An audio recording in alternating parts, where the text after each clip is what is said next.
జాతీయవాద జర్నలిజానికి అసలైన వేదిక నేషనలిస్ట్ హబ్ ని సబ్స్క్రైబ్ చేసుకోండి. నోటిఫికేషన్స్ కోసం బెల్ ఐకాన్ పై క్లిక్ చేయండి.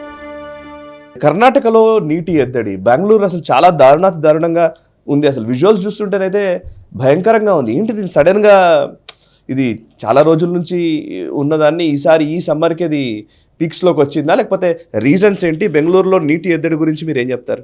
ఇది ప్రాబ్లం అన్ని సిటీస్లో ఉంది సాయి గారు. మన దగ్గర చూడండి, వాటర్ గేటెడ్ కమ్యూనిటీలు కట్టుకుంటారు, కానీ దాంతోపాటు 15 ట్యాంకర్లు కూడా కొనుక్కుంటారు వాళ్ళు. వాటర్ ట్యాంకర్లే నేను విన్నాను, గేటెడ్ కమ్యూనిటీలో కొన్ని ట్యాంకర్లు కూడా లీజ్లో తీసుకున్నారంట వాళ్ళు. ఓహో, డబ్బులు మీరు they should be limit. Natural resource and నీళ్ళు ఎప్పుడు చెప్తారు కదా, next war will be fought over water. It's very true. Next వచ్చే యుద్ధాలన్నీ నీళ్ళ కోసం కొట్లాడతారు.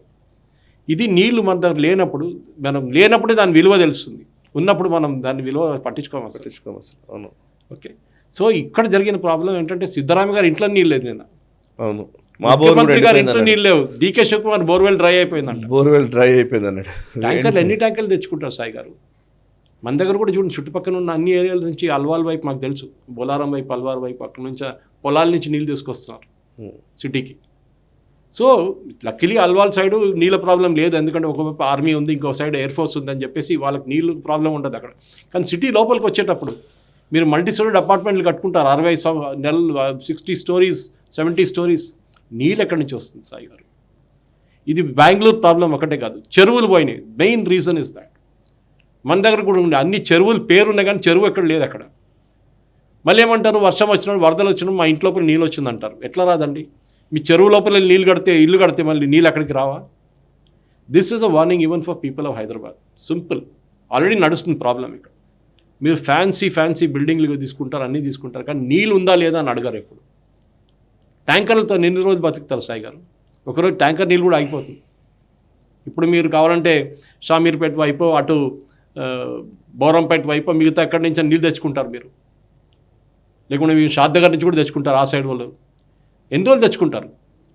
దాని తర్వాత ఏమవుతుంది? ఈ చెరువులు మీరు కాపాడకపోతే, and high court, I'm very happy Telangana high court is taking action. Durgam Cheruvu కూడా ఒక టైంలో నాకు ఇప్పుడు కూడా గుర్తుంది సాయి గారు.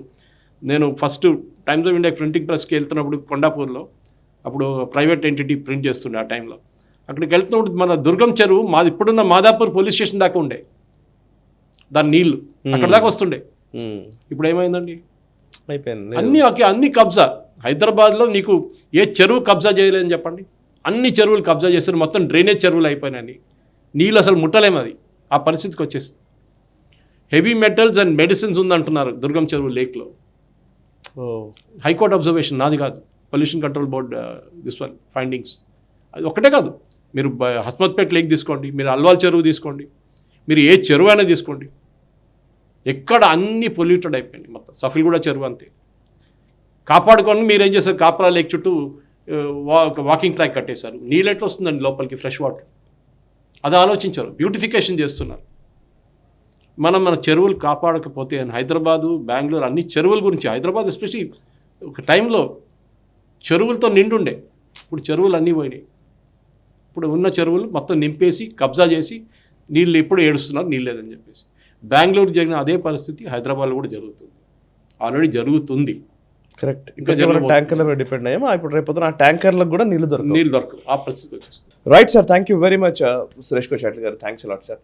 మీరు మాట్లాడుతూ ఉంటే ఎన్నో అనుభవాలు వస్తాయి, మీ జ్ఞాపకాలు వస్తాయి, మీ ఇప్పుడు ప్రస్తుత విషయాలు వస్తాయి.